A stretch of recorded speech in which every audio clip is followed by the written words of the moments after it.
tóxicos en la leche que lo que se permitía a las vacas. Piensa que a partir de Chernóbil se empezó a analizar todo lo que ocurría. Chernóbil fue un momento histórico porque todos los países de Europa tuvieron que analizar la leche, analizar la hierba, analizar los alimentos, a ver si estaban contaminados y qué problemas había. Y entonces fue cuando se encontraron con todo el paquete de lo que estaba ocurriendo. Porque los alemanes tenían el tema de las lluvias ácidas y estaban quedándose sin la selva negra. Todo el mundo hablaba de la lluvia ácida, pero como de que los ríos estaban contaminados, vale, pero lo que no se había conciencia es que cuando tú bebías una leche estaba contaminada y que cuando comías una carne estaba contaminada. Y eso fue Chernóbil. Y Chernóbil fue lo que yo creo que cambió todo el panorama. Todos los países europeos tuvieron que analizar las verduras, analizar la leche, analizar las carnes, y fue cuando se dieron cuenta de que todo aquello está intoxicado. Los alemanes habían tenido un problema de las famosas lluvias ácidas, Francia también, pero aquello fue lo que hizo concienciar, un poco en secreto, que estábamos, diríamos, tomando y comiendo sustancias tóxicas por todos los frentes. Y aquello se cayó porque era un problema, no se podía decir que las mujeres no diesen pecho, claro. Lo que se hizo luego fue, posteriormente, vimos una serie de medidas medioambientales que fueron ocurriendo, pero aquello fue como muy secreto, ¿no? Pero me enteré muy posteriormente y además en aquella época histórica, cuando fui analizando, me encontré con una serie de niños con problemas también de malformaciones producidas en la misma época. Posteriormente me enteré que desde el año 65 en adelante fue el mayor momento de toxicidad. Se llegó a decir que en este momento... Perdone, doctor, ¿la relación con Chernóbil? No, Chernóbil nos permitió estudiar lo que estaba ocurriendo. Bien. Meter medios, meter investigadores, es decir, la gente decir, no, hay que tener dinero y saber qué está pasando con las verduras que tengo que vender. Que gracias a Chernóbil, gracias por decirlo de alguna manera. Gracias a Chernóbil todo el mundo se le puso los pelos de punta. Por eso ahora, cuando enviamos una cosa a Alemania, tiene que pasar 200 filtros y que no tenga ningún tóxico y no pise el suelo. Bueno, quiere decir que todo aquello vino a partir de Chernóbil. Pero los que trabajamos en medicina de esto estábamos los últimos de la fiesta. Nosotros no nos enterábamos de nada. Vivíamos en un paraíso, enfermedades normales, medicaciones, y no pasa nada, aquí no pasa nada, ¿no? Pero claro, eso estaba ocurriendo. Teníamos niños con malformaciones, niños con enfermedades, y empiezan a llegar algunas estadísticas. Cuando yo acabé la carrera, el cáncer de mama era una mujer cada 2000. Ahora es una mujer cada 7 o cada 8, y según el gobierno, cada 7. Eso es una barbaridad. Son datos del gobierno de este año, no son míos. Pero una mujer cada 7 o cada 8. Es más, el último del gobierno ha dado, por ahí apareció una serie de que 1 de cada 3 españoles tendrán cáncer en el futuro. Eso está escrito el otro día en toda la prensa de algún informe del gobierno. El tema del tiroides. Yo cuando estudié el tiroides era una población pequeñísima. Parte importante de las mujeres en este momento tienen afectado el tiroides. El túnel carpiano no existía en mi época, ahora mucha gente tiene problemas de túnel carpiano. Pero el túnel carpiano es... Es el tejido conectivo, que es también lo que primero se afecta. Pues se afecta la columna vertebral, se afecta los cartílagos y se afecta a todos los sistemas tendinosos. Yo tengo mujeres muy jóvenes que se les rompen los tendones. Sobre todo las que hacen fibromialgia, las que tienen síndrome de fatiga crónica, que son los más típicos de intoxicaciones.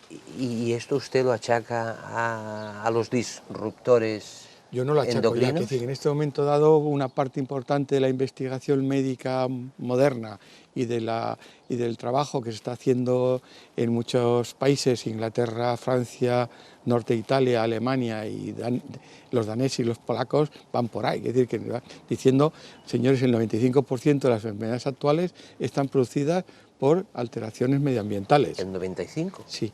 Que tenemos la base genética y todo lo demás, pero lo medioambiental es el que nos está destrozando. Porque estamos, ¿El 95%? Sí, porque nuestros cuerpos están intoxicados y al estar intoxicados nuestros cuerpos nos descendemos muy mal de todo. Por eso tenemos un aumento enorme de las alergias, aumento enorme del problema del gluten, el problema de las intolerancias, el problema de los deterioros cerebrales tempranos, de las predemencias tempranas, todo el tema de la afectación del sistema nervioso que va desde el Alzheimer, demencias tempranas, niños intoxicados, hiperactividad y todo lo que es, el tema del Asperger.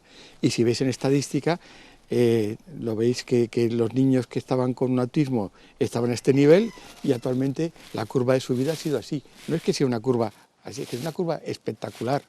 Entonces, ¿qué ha ocurrido? Que nuestro cuerpo se ha llenado de sustancias lipofílicas, se mete en los espacios grasos, pero todo lo que recubre la neurona es una membrana de grasa. El 70% del cerebro es grasa. Y entonces todo lo que se meta en el espacio en la grasa, que sea lipofílico, llamamos nosotros, es neurotóxico y te va a impedir el crecimiento normal de las neuronas, el desarrollo normal del organismo. Para colmo, los disruptores endocrinos se meten, y por eso llaman disruptores endocrinos, ahora le llaman alteradores endocrinos, le han cambiado de nombre, pero se meten en todo el espacio hormonal y simula una hormona. Por eso hay tan problema importante de infertilidad, problemas de pérdida de espermatozoides, problemas importantes de niñas con reglas precoces. Tenemos niñas con 8 años, yo he visto niñas de 9 años con reglas precoces. Tenemos todo ese tipo de enfermedades producidas por los disruptores endocrinos que están atacando sin parar. Se meten en los receptores endocrinos y simulan, pues se llaman disruptores endocrinos. Y toda esta patología nueva que estamos viendo es lo que encaja. Y cuando se dice, mira, es que la grasa produce cáncer. No, la grasa, tener grasa, ser gordo no te va a producir cáncer. El problema es que cuanto más grasas tengas en el cuerpo, más intoxicada está, porque la grasa está intoxicada. Y la grasa es muy difícil de mover. La grasa gris que tenemos en el cuerpo, esa grasa está sucia, está llena de sustancias tóxicas. Cuando empezamos a enviar a Estados Unidos esos trocitos de grasa, nos dieron que teníamos entre 100 y 120 sustancias tóxicas cada uno. Claro, a todo correr, estábamos todos llenos de metales pesados, plomo, arsénico, mercurio. Por eso se quitó a todo correr la gasolina con plomo, porque si no ya no podemos vivir ninguno. Pero el nivel de intoxicación es brutal. Pero lo que usted está diciendo, por ejemplo, a mí se me ocurre ahora que, pues, ¿qué pensará una embarazada en estos momentos, no? Bueno, las embarazadas cultas en esto están recibiendo una gran información. Casi todas las revistas que hablan de mujer en este momento dado le dicen que toda embarazada tiene que tener una dieta correcta y que además no utilice hasta el microondas. Y además, en este momento dado, en los consejos médicos que se da la mayoría de los médicos y ginecólogos, por un lado les da una dieta muy alcalina, es decir, están dando ya dietas alcalinas, se ha vuelto otra vez a manejar el pH, y se está evitando que se toma pescados. Te ponen ya no tomar a partir del embarazo pescados. ¿Quién lo dice eso? Pues en los actas, en los consejos ginecológicos que se dan en Bilbao, lo he visto dar. Que no tomen, pero ¿será en Bilbao, en toda España? ¿O? Yo no lo sé, yo digo en mi comunidad. En mi comunidad se dice ya, la mayoría de ellos, que una mujer tiene que tomar omegas. En este momento se da a todas las mujeres ya omega y ácido fólico. Se le dice que lleve una dieta lo más ecológica, natural posible, que elimine totalmente el tabaco, que elimine el alcohol lo mínimo y que además no utilice sustancias, ya digo, de belleza, que tengan sustancias que puedan penetrar por la piel. Y además en el pescado se le dice que no tomar pescados de más de 4 o 5 kilos porque tienen gran cantidad de mercurio. Y eso afecta al niño en pequeñas cantidades. Estamos hablando de nanopartículas, pero es que una nanopartícula te produce un deterioro brutal. Ya.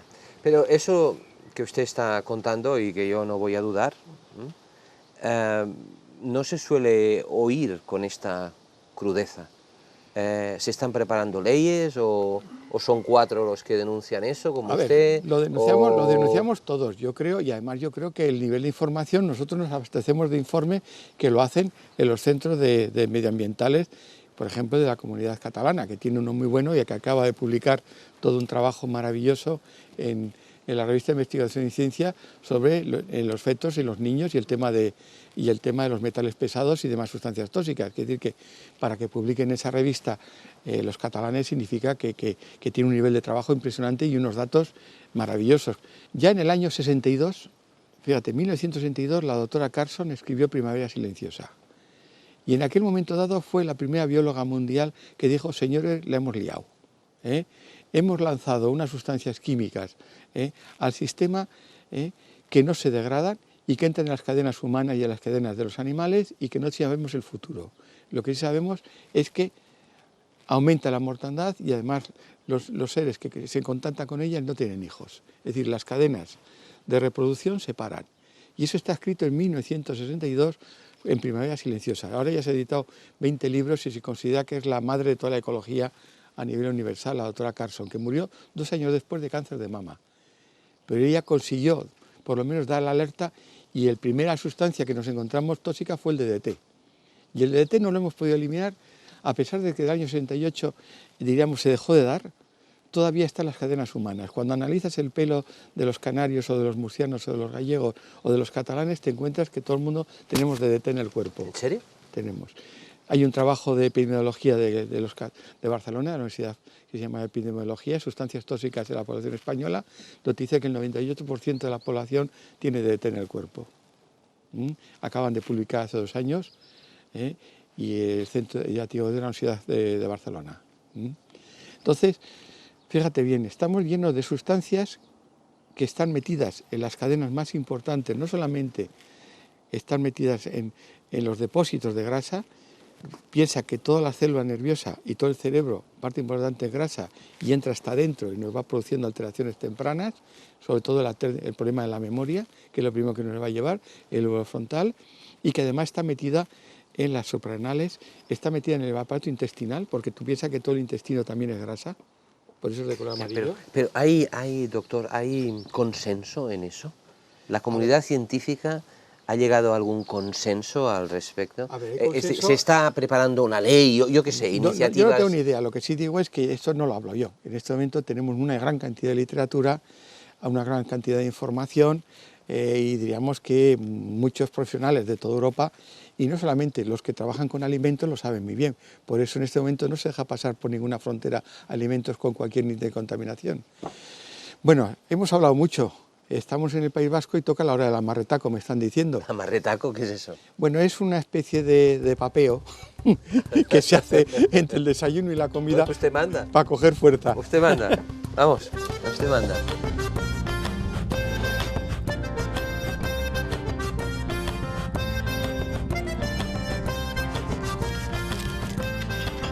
Venga, los dos.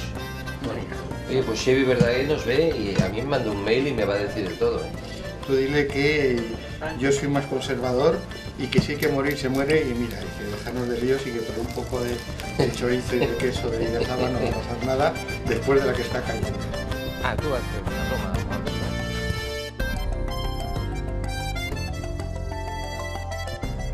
¿Aquí es tu estudio, Javier? Sí, aquí estudio, oigo música y diríamos que me relajo también. ¿También? Cuando puedo. Bueno, come un poco de queso, ¿no? Toma. De queso. Y además este es un queso de aquí de Idiazabal, que ya sabes que es una calidad increíble, hay que hacer patria. Está rico. Hay que hacer patria. Está rico. Doctor, antes ha salido el tema del alcoholismo, pero usted tuvo problemas con el alcoholismo aquí en el País Vasco. ¿Por qué? Mira, el alcoholismo aquí, diríamos, es patriotismo. Toda nuestra ¿Cómo cultura, que es patriotismo? Sí, pero nuestra cultura está unida al alcohol. Y luego todos los grandes bares, incluso todos los bares de políticos, los bachoquis y todos los demás, hicieron, el alcohol es diríamos, lo que conjunta todo el tejido social.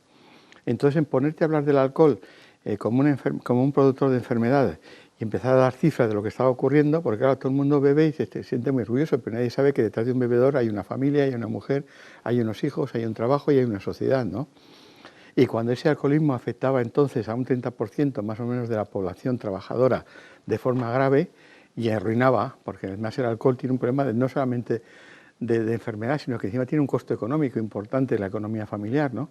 Pues aquello era como mal visto, ¿no? Decía, no se puede hablar del alcohol, el alcohol no es para tanto, cuando el problema viene muy atrás. Ya en el siglo XIX a finales, incluso la Diputación Vasca había hecho cartillas, las cartillas de las cajas de ahorros, la primera página hablaba de los problemas del alcoholismo, estoy hablando en 1910, 1911, quiere decir que aquí el tema del alcohol ha sido muy importante, porque se ha consumido mucho, porque ha estado unido mucho a nuestra forma de vida, porque todo lo hacemos con alcohol, y porque además se consumió tipos de alcoholes, el chiquiterismo es una forma de beber alcohol muy degradante, porque está el chiquiterismo, tomar chiquitos antes de comer, el estómago vacío como se tomaba antes, y luego entró el Cuba Libre, en todas las bebidas, y bueno, el alcoholismo es un problema gravísimo. Era la principal enfermedad, diríamos, de ingreso en los sanatorios psiquiátricos y la segunda enfermedad de ingreso en general, con hepatopatías y problemas gástricos y todo. Y además digo, bueno, este es un tema, el alcoholismo es una enfermedad muy grave, porque afecta a todo el organismo, que es decir, que cuando trabajas con un alcohólico es como trabajar con un libro de medicina interna. Todas las enfermedades tienen alcohólico, tiene un problema hepático, tiene problemas neurológicos, tiene problemas cerebrales, tiene problemas de conducta y luego además con una versión social increíble. Afecta a la esposa, afecta a los hijos, afecta a la sociedad, afecta al medio de trabajo, afecta al transporte, es decir, que el alcoholismo es una enfermedad que diríamos que es como una epidemia que afecta a todo, ¿no? Y bueno, me puse a trabajar con el alcoholismo y entonces dije en un momento dado, no podemos trabajar con el alcoholismo, con el enfermo alcohólico, y lo vuelves al mismo medio que le ha generado el alcoholismo. Tenemos que trabajar en el medio. Entonces fue cuando puse los consultorios, el primer consultorio lo puse en los medios, es decir, en vez de que el enfermo viniese al psiquiátrico, lo que hicimos fue adelantarnos y trabajar a nivel ambulatorio. El primer ambulatorio lo puse en Bilbao y posteriormente fundé los módulos de ciencia psicosocial. Un psiquiatra, un médico psiquiatra versado en alcoholismo, un asistente social, una psicóloga y una enfermera para trabajar en el medio con todo lo que era la familia y el enfermo alcohólico. ¿Y quién se opuso a eso? Bueno, en aquel momento dado me dejaron, aquello funcionó muy bien, entonces llegó un momento en que se reúne un día la asociación de empresarios de bares y dicen, bueno, o se cargan al doctor Espiri para la campaña de alcoholismo o nosotros nos convertimos en un partido político y así no pagamos impuestos como no pagan los bachoquis ni los bares del pueblo ni los demás, ¿no? Y a partir de ese momento ya empezaba el tema de las drogas a coger fuerza y entonces se consideró que el tema del alcoholismo era tabú, que ya no se hablase del tema del alcohol, que solamente se trataba el tema de la heroína. Y entonces nos dejaban hablar solamente del tema de la heroína, nada del tema del alcohol, y el tema del hachís se había cogido como militancia de izquierda. El consumo de hachís es libre, el consumo de hachís es lo que los jóvenes necesitan, lo que quieren, vamos a hacer que el hachís sea lo más libre posible y todo el mundo se va al hachís, ¿no? Y entonces diríamos que encima la izquierda política apoya el consumo de hachís. En aquel fregado nosotros nos encontramos que estábamos trabajando con personas que se estaban deteriorando con el consumo de alcohol y de drogas. Para nosotros lo que veíamos son enfermos. Es como si les hablas de velocidad de coches al equipo de cirugía de Aranda de Duero, que está todo el día viendo accidentes graves, ¿no? Es decir, ustedes no veían ideologías aquí. Aquí no, nosotros veíamos enfermos aumentando en grandes cantidades. Y así empezó el tema del hachís. Yo estaba en el psiquiátrico, había visto esquizofrénicos toda la vida, psicosis por todos lados, y empiezan a llegar jóvenes sin parar con unas características diferentes. Eran jóvenes que habían sido expansivos, vida familiar, cultos, muchos de ellos tocaban instrumentos musicales, hacían una actividad social muy importante y vienen con unos cuadros psicóticos gravísimos, muy rápidos. ¿Pero por consumo de...? Por consumo de hachís. ¿De hachís? Sí, hachís era lo único que había. Claro, nosotros no sabíamos que era consumo de hachís, sabíamos que el hachís tenía que ver en medio, pero pensamos, ¿estará el alcohol a la anfetamina? ¿Pero por qué lo asocia a la izquierda cuando durante la dictadura, si yo porque no recuerdo... Porque el hachís lo mete como en la parte de la libertad. Ya hemos quitado la mili, ahora vamos a dejar el consumo de hachís a los Entonces eso es post-dictadura, ya en democracia. Ya en democracia. Porque en dictadura, si yo no recuerdo mal, en dictadura la izquierda se oponía a... Sí, pero luego fue a posterior, el voto juvenil votaba con el hachís, igual que votaba en la eliminación de la mili, y entonces nos dejaron parados. Y la derecha tampoco se metió en el tema del hachís, no quería nadie que perder un voto juvenil, y fue callado. Yo he estado como representante del País Vasco en drogodependencias a nivel del Estado, un montón de reuniones, y el tema del hachís era tabú, y el tema del alcohol era tabú, solo se podía hablar de heroína, que fue cuando dejé de ir, porque claro, oiga, aquí tenemos un problema de heroína, pero tenemos un montón de problemas. Y el tema del hachís empezaron a llegar al psiquiátrico jóvenes con cuadros diferentes. Y tuve dos cosas muy curiosas. Por un lado, en un congreso me encuentro con Gabriel Najas, que es un egipcio, que el hombre trabajaba en investigación de anestésicos cerebrales. Y me dice, yo soy de Egipto, conozco el tema del hachís, y meter en el cerebro humano de un adolescente una sustancia grasa de ese calibre va a producir graves destrozos. Eso porque yo trabajo con anestésicos que son todos liposolubles, luego sé lo que estoy haciendo. Y meter en un cerebro joven una sustancia de ese calibre que tarda tanto tiempo en metabolizar va a producir graves problemas. Eso fue el bueno de Gabriel Najas, que luego le escribió un libro posterior. Y luego, casualidad, me encuentro un día paseando por Vitoria con mi mujer, a mí me gusta meter el morro en todos los sitios, y me compro unos cuantos libros porque me encuentro un libro por allí que se llama, que es nada menos... Este casi es un incunable. Pues es Psicología Patológica de 1902, que es el manual más importante de la psiquiatría francesa, que dice en 2 tomos. Aquí están, cualquiera de mis compañeros mayores conoce los nombres, esto lo dirigió Pierre Marie, y está el famoso Beterev, Clouston, Lugaro, Magnan y Deyerin. Del 1902. 1902. ¿Y qué dice? Y entonces allí me encuentro, al mirar el segundo tomo, me encuentro un montón de páginas escritas sobre... en psiquiatría comparada sobre la folie hachichic y la demencia hachichic. Y lo que allí pone es exactamente lo que yo estoy viendo. ¿Qué es hachichic? Hachichic es hachís, solo que en francés queda más fino.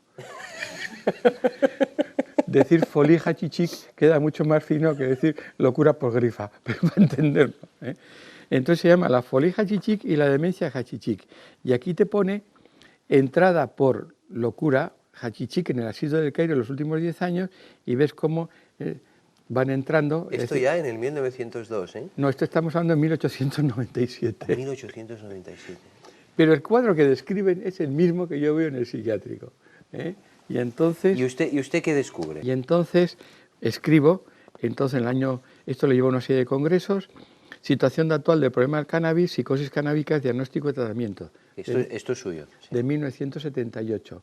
Me hice una edición cuando yo estaba en el gobierno vasco para difundirla y entregarla por toda España. ¿Qué descubre? Descubro los cuadros producidos por hachís, que además todos tenían el muermo, el síndrome hiporquinético, el síndrome epiquinético, la catatonía, es decir, los cuadros de los chavales. Piensa que el hachís es una sustancia estupefaciente, y la palabra estupefaciente es lo mismo que estupefacto y estúpido. Es decir, lo que hace es una lentificación del lóbulo frontal y por eso produce una lentificación del lóbulo frontal. Y entonces, por eso es una droga estupefaciente. Igual que la heroína es una droga narcótica. Pero hay evidencia científica que produce este daño, es decir, hay imágenes cerebrales. Sí, yo tengo, pero quiero decir que en este momento ¿Usted tiene? A ver. Yo tengo imágenes, pero en este momento dado tú entras en cualquier ordenador y tienes cientos de trabajos. El más importante que acaban de hacer los americanos hace tiempo, y especialmente los de Valdecilla. Mira, los de Valdecilla Santander también han hecho unos trabajos impresionantes donde los jóvenes que consumen hachís desde los 16 años, al llegar a los 21, tienen pérdidas del 20 al 25% de nivel cognitivo que les va a permitir, a nivel del lóbulo frontal, que les va a permitir ser más en la vida. Quiere decir que todo el proceso de aprendizaje del lóbulo frontal se deteriora con el hachís.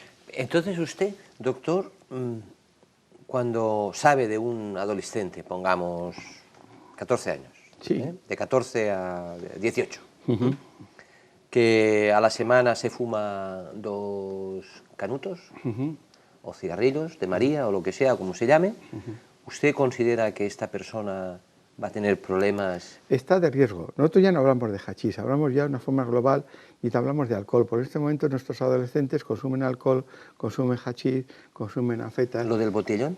También consumen botellón.